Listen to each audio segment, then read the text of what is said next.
All right, good evening. Hope all of you are doing well. Tonight we're learning Maseches Rosh Hashana Daf Chavav and Daf Chav Zayin Amud Aleph. Not quite to the Mishnah, just to the last 10 lines of the page, and then we'll stop there and pick up on Shabbos. Shabbos is getting early, 4:08 on Shabbos for Daf Yomi. I don't know what we're going to do in the winter. I really don't know. It'll be 3:05 next week. How do we? That's what we did. Did it last year. Yeah. It's rough. Every time you're at a meal. I don't know. Maybe we should do 2:30 mincha. I don't know. We'll talk it out. I kind of like the 2:30 mincha idea. Daven 2:30, Daf Yomi, and then you're good till Mariv. Okay, we'll discuss. We're at a new Mishnah at the top of Chavav Amud Aleph, about 9 or 10 lines down. The Mishnah opens as follows. Finally, we're 26 blot into the Masechta. Now we're going to learn about Hilchos Rosh Hashana. We're going to talk about a shofar, the unspoken artifact of this Masechta. It's taken us 26 blot. Says the Gemara, Kol ha-shofros ksherim. All types of shofaros are kosher, chutz mishel para, except for that of a cow, mipnei shehu keren. It doesn't have the din of a shofar. It has the din of a keren. A keren is like a musical instrument as opposed to a halachic shofar with which one can blow shofar. This is the sheet of the Rabban and the Tanakama. We're going to analyze this sheet heavily in the Gemara. Rabbi Yossi, what are you talking about? Kol ha-shofaros nikru keren. Every shofar is called a keren. Shene'emar bimshoch bekeren hayovel. We always refer to shofaros as a keren. So therefore, he argues on the Tanakama, and he says that even that of a para, even the shofar of a para will still be acceptable.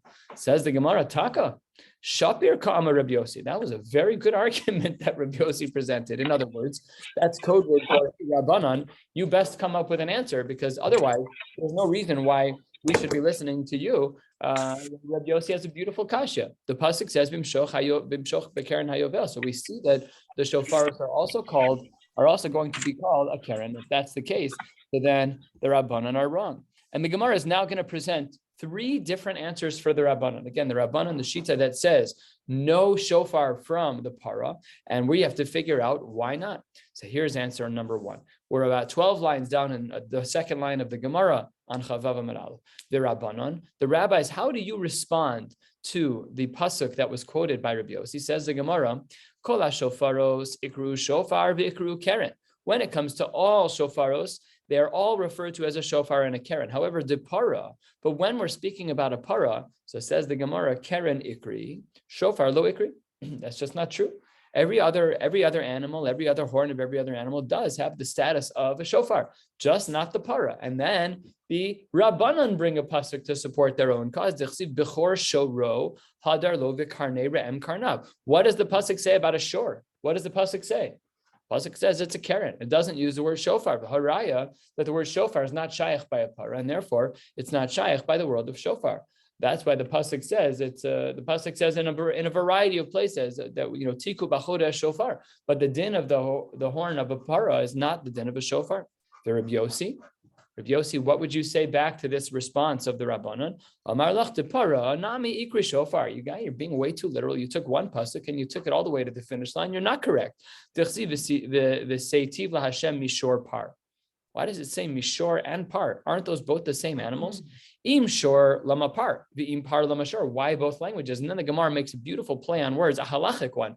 Elamai mishor par, mishofar. We blend the words together as a drasha. Now I want you to think about this. This is not some playful exegetical, here's how I choose to read it. This is a halachic nafkamina midoraisa. According to the sheet of the Rabbanan, they say that there's a psul in a shofar of a para.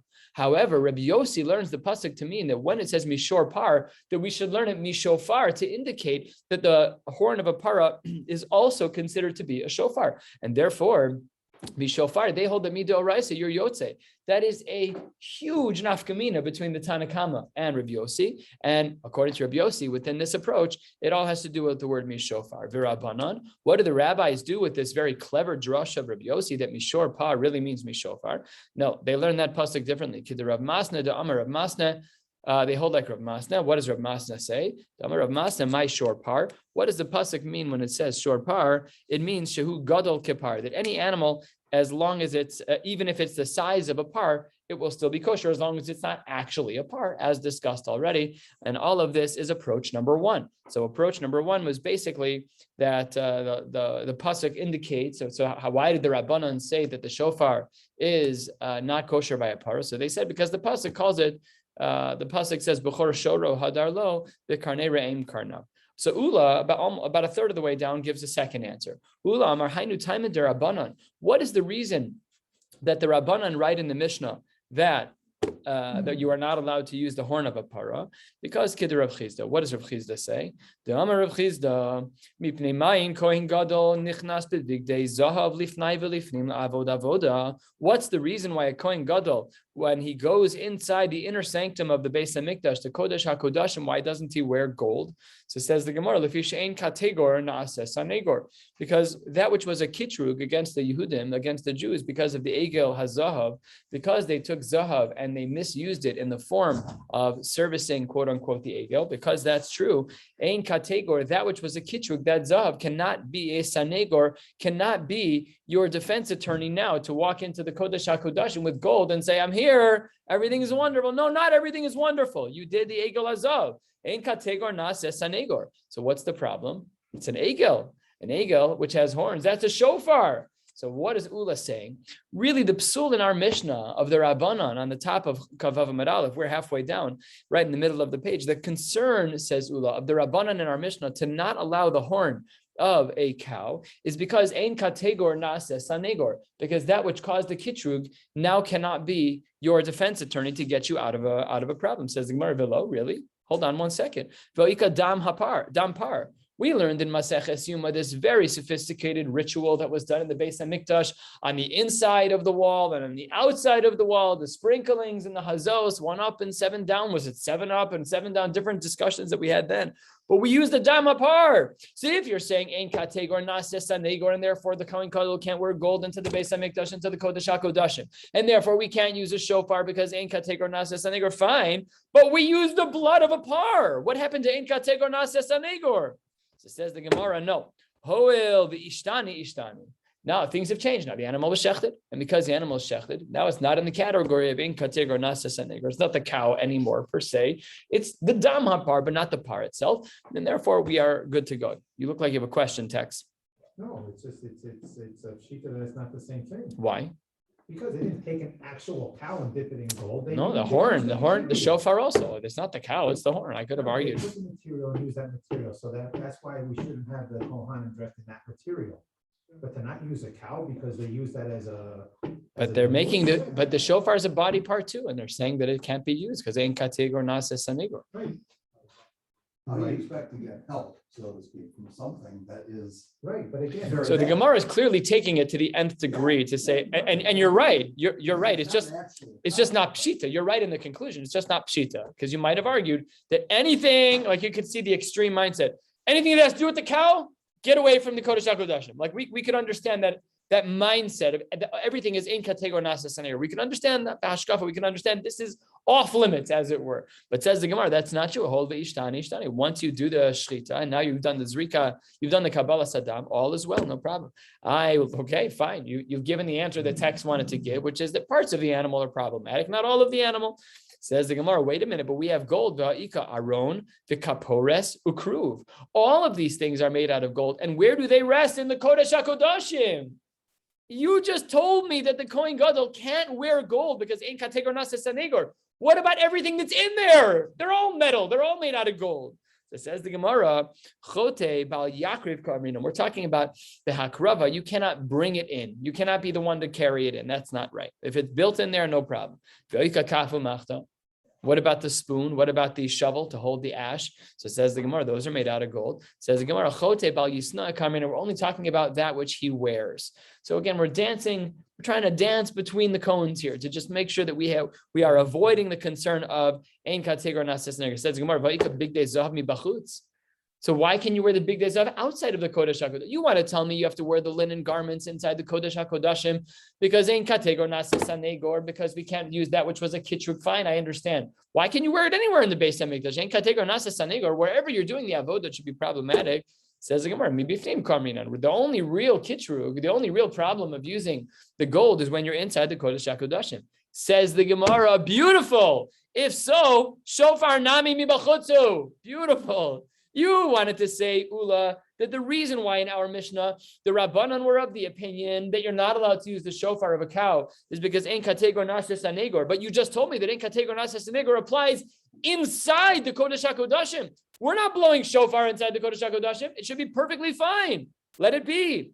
Says the Gemara, Mechudash answer, and this requires Rishonim, Kevan dilizikaron hu, since it is for something that is to be brought as a memory, kibifnim dami. What does that mean? That's a very, very powerful and difficult line. Let's see what Rashi has to say here. 10, 12 lines from the bottom of Rashi, 12 lines. Kevan dilizikaron ka asi kilifnim dami, shofar nami, afal gav, Delespe mishum chote bal yakriv. You're not bringing it into that room. Velespe mishum chote bal yisna. He's not wearing it. Kevan delezikaron kaasi. Since it is meant to be a zikaron, and here's the lamdas that Rashi gives to the Gemara. Kibig de kohen gadol shalifnim dami. Why? So it's really not a pasha to Rashi. I don't know. What does Tosfos say? Tosfos says on the left side, third from the bottom, Tema, how does that work? That's also the zikaron. Okay, Tosfos kind of finagles out of it. But this requires some degree of learning time that we don't have, but we need to dig into the Rishonim on this line, that for some reason the shofar, which is zikaron, it becomes, as in Rashi's language, like the begadim of the Kohen Gadol, as if it were lifnai v'lifnim.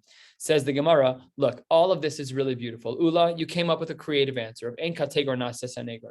What's the problem? The problem is v'hatana mipnei shu keren ka'amar. Did anyone learn our Mishnah? What did look back at our Mishnah? Kol hashofaros ksherim chutz mishal para mipnei shu keren. So what is Ula talking about? The Mishnah tells us what the problem is with a para, and that is that it's called a keren and not a shofar. So Ula, mental gymnastics, comes up with this beautiful chap and dances between all of the potholes, and he's perfect. He's got his answer. It's not bilifnim, it's outside, it's inside, the shofar, he came up with. But that's not what the Mishnah says. The Mishnah says the problem is that it's a keren and it's not a shofar. Says the Gemara, a little bit more than halfway down, 2/3 of the way down, says the Gemara, Chada ve'od ka'amar. Chada ve'od means this and that, one and one other. There's two concerns. Chada, the first issue, says Ula, in the name of the Rabbanan, de ein kategor nases sanegor. Really, one of the primary issues is ein kategor nases sanegor. Ve'od, and furthermore, we have a second issue, mipnei shu keren. And how then would Rabbi Yossi respond to Ula's understanding of the Rabbanan? Rabbi Yossi, what does he say? When you say that the shofar is problematic, that I disagree with you on your approach there about the shofar. I know you don't agree with me, but I'm telling you that it's not mibifnim, so all is fine and good. And that's why Rabbi Yossi would allow it. As long as it's not inside, you're good to go. Shofar mibachutzu, all is well. And as to your other concern, the one that's actually listed in our Mishnah, Keren, and that is answer number 2. We tried answer number 1 with the pasuk, and we tried answer number 2 with ein kategor nases sanegor to try to explain the Rabbanon. Here's answer number 3. We are about 8 lines before the middle width lines of the Gemara, 3/4, 4/5 of the way down. Abaye Omar. Abaye says, Hainu ta'amayu de Rabbanon. Shofar echad amar rachmana v'lo shnayim u'shlosha shofaros. That when do we say that we have a shofar that's halachically valid for Rosh Hashana? That's only true when it's one shofar. But if it's multiple shofars built together into one, that's problematic. What's the Gemara talking about?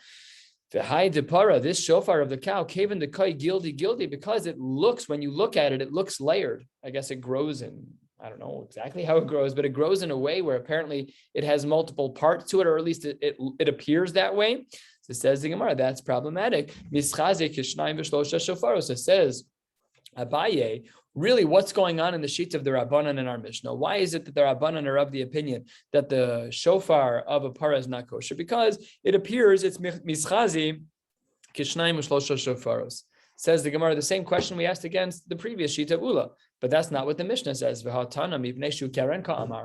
Mishnah doesn't say like you, Abaye. Abaye, you want to say that this Mishnah looks like it has multiple sections to it. That's just not what the Mishnah says. The Mishnah says the concern is that it's called Karen and not called shofar. So says the Gemara, the same answer, Chada ve'od ka'amar. What are the two concerns? Chada, the shofar, echad amar rachmana v'lo shnayim v'lo shlosha shofaros. The first is the concern that Abaye mentions, and then the second one is the one that's explicit in our Mishnah. Ve'od, last of the short lines, mipnei shu keren v'Rabbi Yossi. How does Rabbi Yossi answer these two concerns of the Rabbanan? Amar lach, Rabbi Yossi would say as follows: Tika amris shofar echad amar rachmana v'lo shnayim v'shlosha shofaros. As to your concern, Abaye, as you try to explain the Rabbanan, it just appears that there's multiple shofaros in one. He says, I'm not concerned about that, because what does he say? Since they're all really one unit, afal pi, that it looks like there's lines of demarcation wherever they are. I don't even know if they're across or if they're like when you look at the inside of a tree, that there's rings at top. I don't know what the Gemara actually means, but that's what the Gemara is saying here, is that because they're mechabre ahadade, however you perceive this multiple layers of the para's shofar, we don't care. They're all chadhu, they're all considered one. And what about the second issue? And that concern as well is also debunked. And that's the end of this part of the sugya. So the Mishnah, if we just summarize the last amud that we've learned, or approximately an amud, we started with a complex shita of the Rabbanan, and we gave three answers, and all of them explain the machlokes of the Tana Kama and Rabbi Yossi. Good. That brings us to the next section of the Gemara. My mashma. How do we know what the pasuk means when it says bimshoch bekeren hayovel? The Gemara assumes here. The Rishonim explain this as well. My mashna da hayuvla lishna de dichra. How do we know that when we speak about a yovel that we're talking about a ram? Says the Gemara. The Tanya, last short line, first of the long lines. I'm a Rabbi Akiva. Kshalachti le'aravia. When I went to Aravia, hayukorin le dichra yuvla. That's actually what they called it. They called the ram yuvla, which is yovel, which is from the pasuk. So we can already see that somehow there was a word association developed over the years that everybody knew that a yuvla was a dichra, that it was a ram. And now the Gemara is going to spend approximately 20 lines or so until half an hour, until we get to the next mission in the middle of Chavav Amud Beis, discussing things that we thought we understood but didn't. V'amar Rabbi Akiva, Kshehalachti leGalia, when I went to this city called Galia, Hayukorin lenida galmuda, a woman who was a nida, who was forced to separate from her husband because she was poresis nida. She was referred to as galmuda. Says the Gemara, my galmuda. What does that mean? Says the Gemara, it's a little bit of a plan where it's gmula da mibala. This one is separated from her husband. Okay. It's very interesting to note that the word gomel chasadim means to give and do chesed. And here the gemula means to separate from another. One of the hardest things to do, and this is what the Ramban writes on the mitzvah deraisa ve'ahavta l'reacha kamocha. There's no such thing as ve'ahavta l'reacha kamocha. Everybody loves themselves more than they love the people around them, maybe with one exception of children.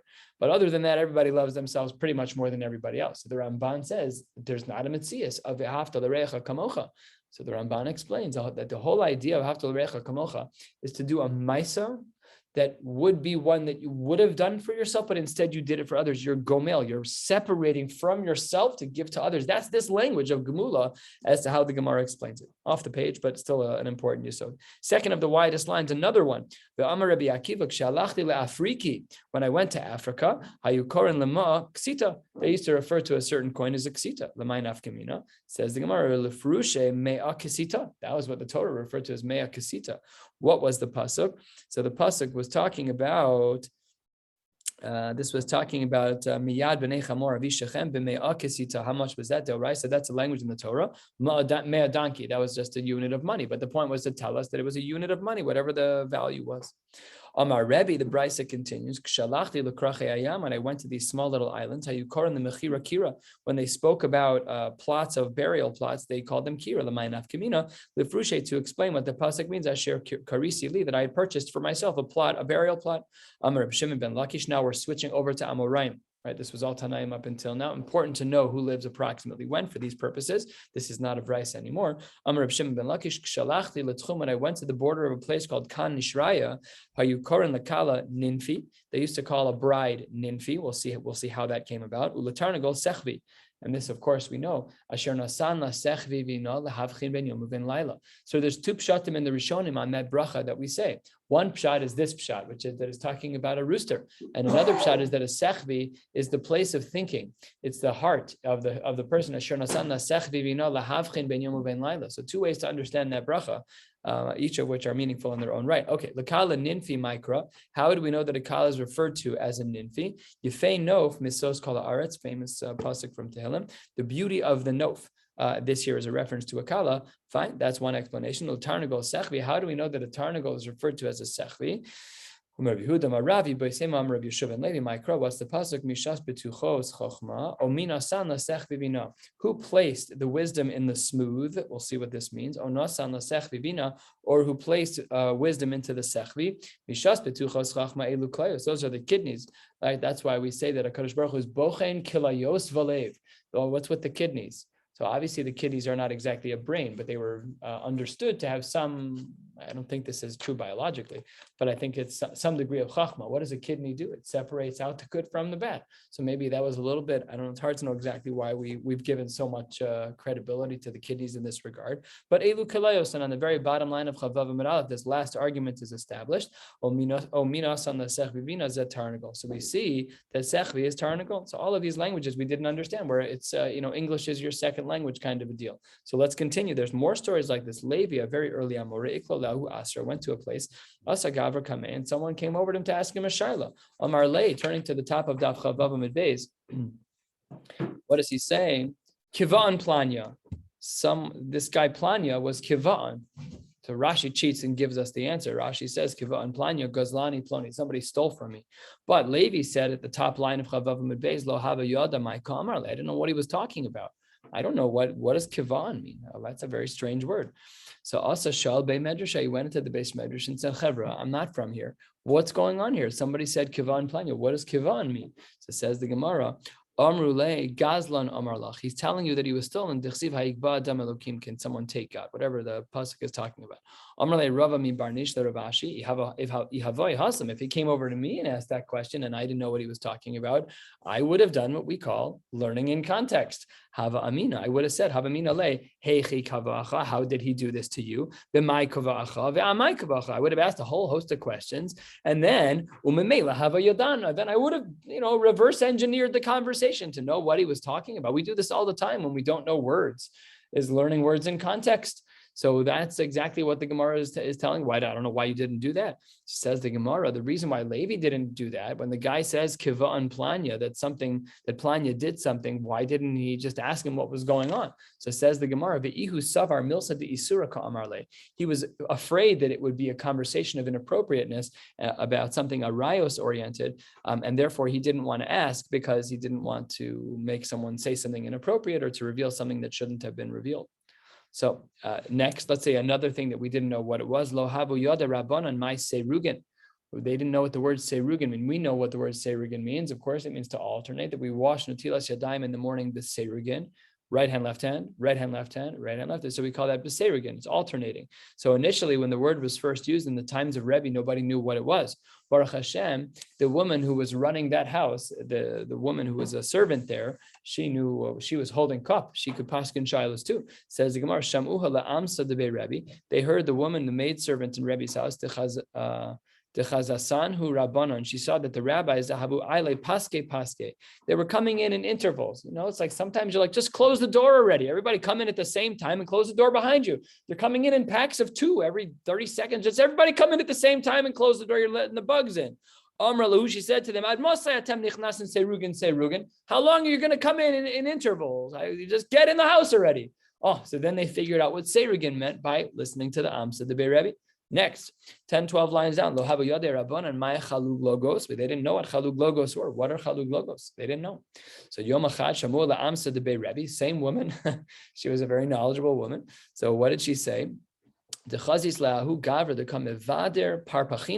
He was spreading out or sprinkling out an herb that is called purslane. Purslane is actually used as an inferior type of spinach. It's not spinach, but it's an inferior type of salad. It is still used currently in some countries. I don't believe that we use it here at all. But if you look at the plant, it actually does look, the leaves kind of look a little bit like spinach, but they seem to be a little bit smaller. And that's what parpachine is. So says the Gemara, Amrle, she said to them, how long are you going to spread this out? Then they learned that it was purslane. They learned that it was this herb, this type of lettuce that was being used. Next, what else didn't they know? This is the 6th of the stories of things they didn't know.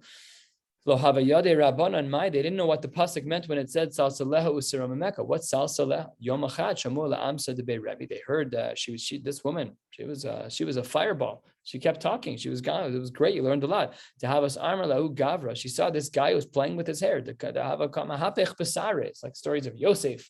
That he had all this long, beautiful hair. So this guy is sitting there twirling the curls in his hair. How long are you going to sit there and twirl your hair? What did we learn? Misal saleha means to twirl or to curl or to turn your hair. We didn't know what the pasuk meant when it said that v'tata isei b'matasa hashmeid. Yom achad, one day, shamuha la'amsa debei Rebbe. All of this is about her. She said to one of her friends down the block who was going to be helping her, shkule tatise v'tate besa. Take this tatise and be metatea the house, which now we know in modern Hebrew is a broom. So what did the pasuk mean that we quoted 3 lines ago, that the city of Yerushalayim would be destroyed as though you're sweeping a floor?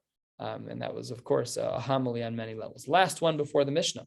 And the rabbis didn't know what pshat in the pasuk was. What does the pasuk mean? Hashlech al Hashem yahavcha v'hu yichal kilecha.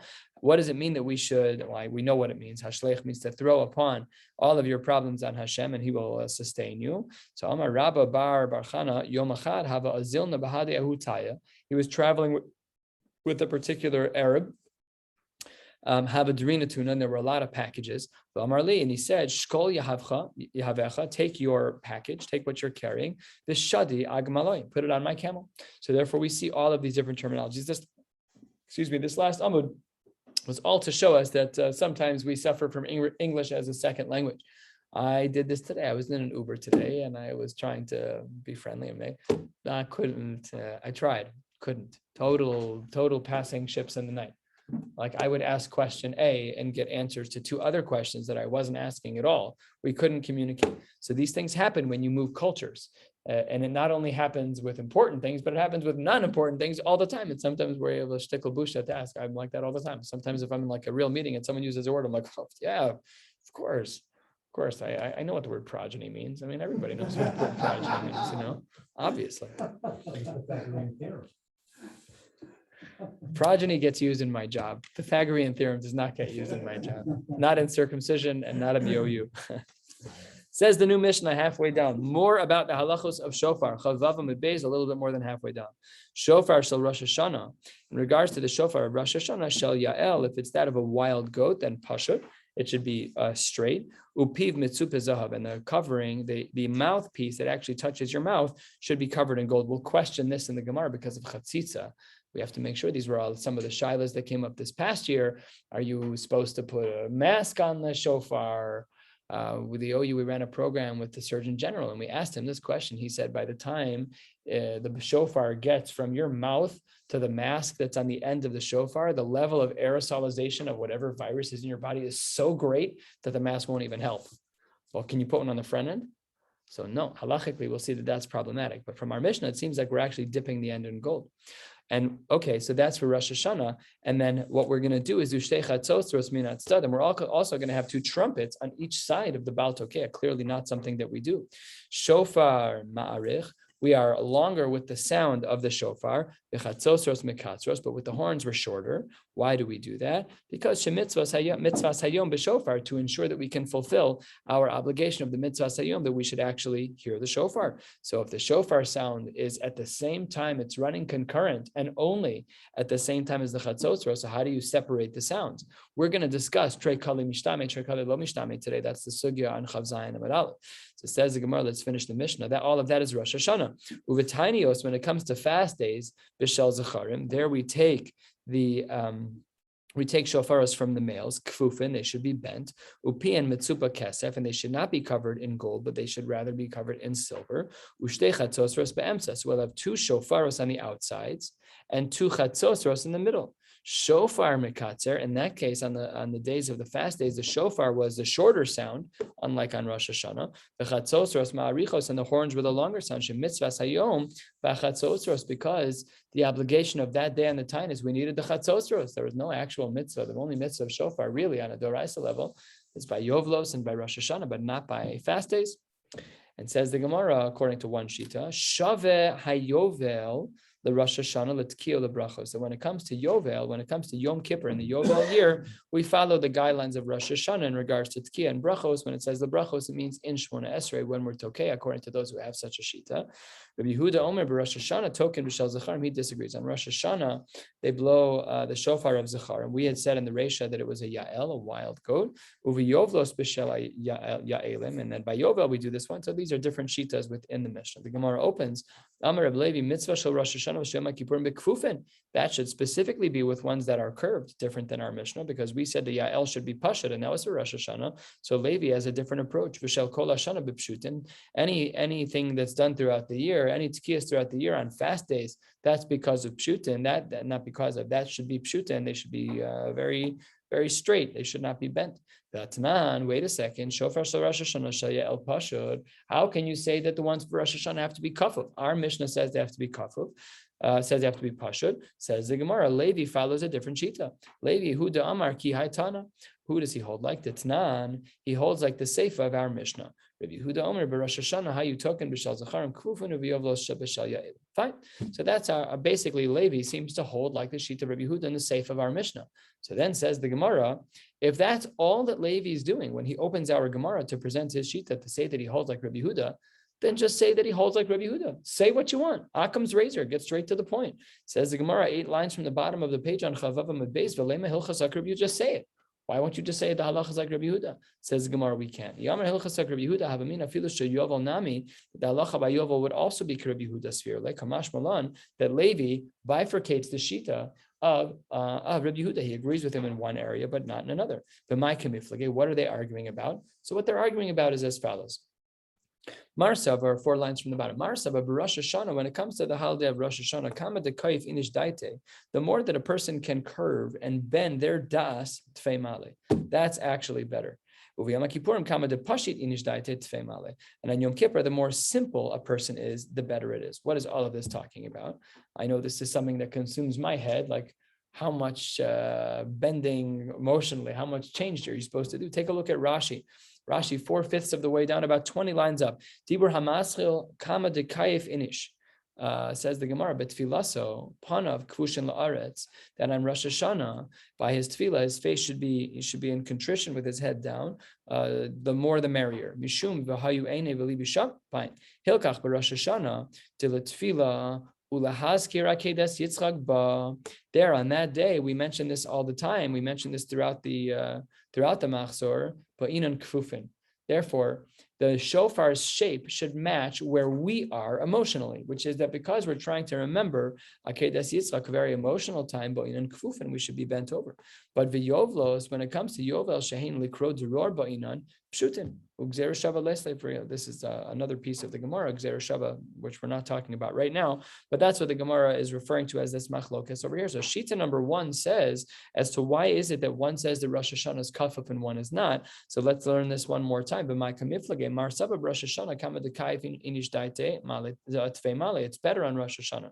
Yom Kippurim kama de pati shinish daite tfei male. However, umar sabar the Rosh Hashanah kama de pati shinish daite tfei male. It's better on Rosh Hashanah to be more simple, not to be bent over. Ubetainios. And when it comes to those fast days, or according to some, that Gosabach corrects this to Yom Kippurim, that makes more sense. If it were to be similar to the format of the previous shita with Tainios or Yom Kippur kama de kaifinish daite tfeimal, better to turn yourself over that way. That's why the machlokas that they have in regards to the shape of the shofar in Rosh Hashanah and Yom Kippur respectively is dependent on what the appropriate emotional state of mind should be as to whether or not we should be kafuf or pasha. On the top of Chav Zayin and Aleph, we'll learn about half the page and then we'll stop. Maybe a little bit more than half the page. Says the Gemara, upiv mitzupe zahav. We had said that it needs to be covered with gold. Tanya, hold on one second. Tzipo zahav b'makam anachas piv pasel. Shelo b'makam anachas piv kasher. That doesn't work. We can't have a chatzitza between the lips of the Baal Tokeya and the shofar. Yet our Mishnah seems to say that you should dip it in gold. That's what it says. Upiv mitzupe zahav. So, but the Bryce is explicit that on the very end of the shofar, you're not allowed to do that. Answers the Gemara, third line, Chav Zayin Amar Aleph, Amar Abaye, Kitznan Nami Masnitzin Shalom B'Makom Anochas Petznan. Even our Mishnah didn't mean that. All it meant is that toward the end, and that's why you will see some shofaros that are designed that way, that they have a crimp of gold wrapped around a part of the shofar toward the mouth, but usually closer to the place where you might put your hands, but not actually where the peg goes. We had said that on Rosh Hashana that there were two trumpeters who are on the sides of the Baal Tokea for the shofar. Says the Gemara, two sounds at the same time. Can you hear two sounds at the same time? If you hear the chatzosros going and you hear the shofar going, I don't know. Unless you're a musician and you're trained to listen, unless you're really in tune, it's not so simple to separate sounds from people, from sounds. Like you have two different horns, and you're such a bucket, you can tell the difference. I couldn't tell the difference. Says the Gemara of Tanya, we learned in a brisa. Zachor v'shamor b'dibur echad namru. We know, of course, that a Kadosh Baruch Hu miraculously said Zachor v'shamor at the same time. Ma'she'ein hapeh yichola ledaber. No human being could say two things at once. Ve'ein ha'ozen yichola lishmoa. So we see that when two things happen at once, that we can't distinguish between them, as was the case with Zachor v'shamor. So if it was true by Zachor v'shamor, it should be true with shofaros and chatzotros. So how can you tell me that there were chatzotros that were concurrent with the Tkiya shofar? Hare, it should be trei kale. How could that work?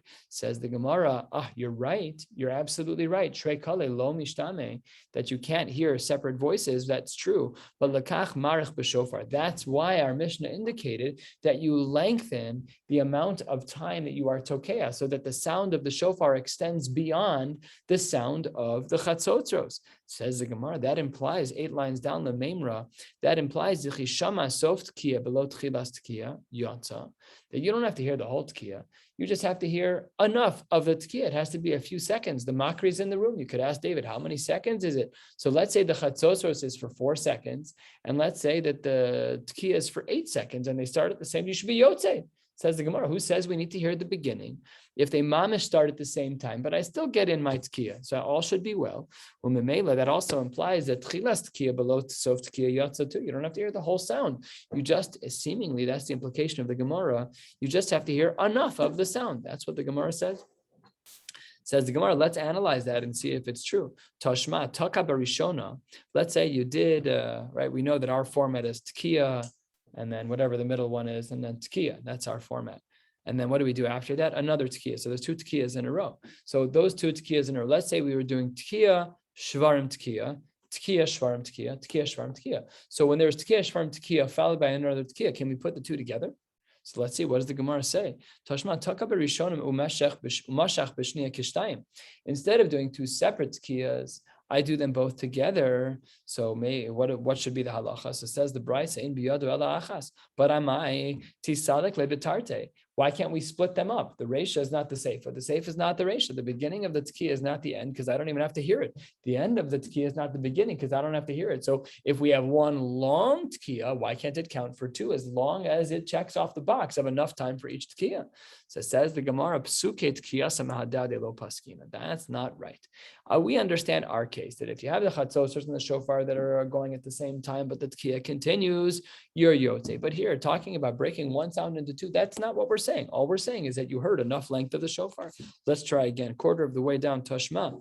Hatokeh l'socha bor, a person who blows shofar into a bore, into a pit, or l'socha dos, or l'socha dos is a cistern, or l'tocha pitem, into a barrel of some kind. So im kol shofar shama, if you heard the direct sound from the shofar to your ear, you're good to go. However, v'im kol havara shama, if you hear the echo, lo yata. But says the Gemara, why? Why would that be true? Amai lepuk betchilas tkiya mekame deli arbev kala. Maybe we should say that when the first sound goes out, the echo takes some time. You know, whenever you're in these places where you're very far from the wall in which the sound bounces off, you'll go up. You wait a few seconds, up, and you'll hear the echo continuing. It takes some time. Why weren't you yotze right away before the echo came back to you? Says the Gemara, you're absolutely right. Ella, 1/3 of the way down, tarte kale, mechad gavr lo mishtame, mitre gavre mishtame. So then the Gemara pivots and says, if you have tarte kale, mechad gavra, 2 sounds from 1 person is impossible. That's why the That's why the shofar doesn't work, because it's two sounds from one person in an echo chamber. And mitrei gavre mishtame. But in our case, where you have someone who's the tokeh for the chatzotzros and someone who's the tokeh for the shofar, you're good to go. Says the Gemara, hold on. Mitrei gavre mi mishtame. Can you really hear two people? V'hatanya, we have a brisa. The pasuk says in regards to the way that people used to lane, which is that they used to lane the Torah, but there was a mitargim who would explain as well. Says the Gemara, but Torah. Echad kore ve'echad mitargim. You have one person reading Torah, one person translating. And what does the Mishnah say? But that's only true. Bilvad shelo yehiu shnayim kor mishnayim mitargimin. As long as you don't have two people reading at the same time and two people being mitargim at the same time. In order to be yotze, it's only one person. So you wanted to say that as long as they're two different people, that their voices are distinct. That's not true, says the Gemara. We see from the din of reading the Torah. Says the Gemara, halo damya ela l'seifa. We have to keep reading to see the value of this comment. B'halalu v'megillah, because when it comes to halal and Megillah, afilu asara kurin, even if 10 people are reading them at the same time, you're yotze. So it says the Gemara adiyuk. Alma, what does that show us? Halfway down, 2 lines before the wide lines. Alma, what does that show us? Says the Gemara, kevan dechaviv. Once a person is really excited about something, let's say that you're a guitarist, okay, and you're at a wedding, and you want to hear the guitarist. Your brain can separate out the guitarist. You're a drummer. You can pull out the drums. You can look, you can close your eyes probably, and you can pull out the drums and focus in. Can you tell, I don't know, a cello from a bass or a violin? I don't know. There's got to be a breaking point somewhere. But if that's the point, you have too many people in your wedding band. Just cut one of those people out. You're wasting money at some point. They're too similar. But so says the Gemara that as long as it's chaviv, then yohiv daite hachanami. Maybe by the shofar as well, we should say kevan de chaviv yohiv daite v'shama. Maybe we can say that because it's chaviv daite, he's passionate. It's a once a year mitzvah. It's very exciting. We make a shechianu v'kiyamanu. So maybe we should say the same. Says the Gemara, Ella. Lama marich b'shofar. You're right. You're absolutely right. So therefore, we can be yotze with having two people because as long as it's chaviv, it should work. So therefore, the Gemara says, why then are we marich? Says the Gemara, lama marich b'shofar leida shemitzvas hayom b'shofar, to remind us that the mitzvah of the day is taka b'shofar, and that's the only reason for the distinction. But it's technically true that if you have two people being tokeah, one in chatzos and one in shofar, even if they're concurrent, we can separate out and be yotze even with no extension of the shofar beyond the chatzotros. However, we do extend the shofar beyond the chatzotros for that one purpose in order to remind us that there is a mitzvah shofar. One more small section and then we'll stop. Says the Gemara as follows, halfway down, first of the wide lines. We said that on the fast days, in the brisa earlier, we said that on fast days that we are going to use animals that are zacharim. It's a Mishnah, our Mishnah, that it should be shal zacharim kfufin upiv mitzupa kasef, and it's going to be covered in silver. Says the Gemara, why silver? Why is it that by Rosh Hashana we used gold, but by Tinios and Yom Kippur we're going to use silver? Says the Gemara, Ma'ishna hasam dezav u'ma'ishna achad dekesef. So he by Sema says the Gemara a couple of answers. Here's the first one. Kol kinufya. Anytime we're doing something to gather people, which was what was happening by the Tinios, there were days for reflection. The Rambam writes this. I don't remember. I think in the halachos of Tinios, I think he writes that when we have fast days, the point of the fasting is not the fasting, except for Yom Kippur. But in general, when we have fasting, the point is to generate, why am I hungry? Oh, yes, we did bad things. Let's reflect and do tshuva. It's supposed to be a gorim for tshuva. So says the Gemara that everyone was bikinufia, everyone was gathering together. The kesefu, because everyone's gathering together, it's going to be with kesef. Some say maybe HaKadosh Baruch Hu recognized even at that time, silver was less precious than gold. And the costs were up, and we wanted to keep the costs low. Says the Gemara, if all of a sudden you're being so fiscally responsible, hasam nami navid kesef, then why? Okay, then make it cheaper by Rosh Hashana too. Why would you have to be mechaseh b'zav if it's a more expensive metal? Says the Gemara, afilu hachi, you're right, it is more expensive, but kavod yom tov adif.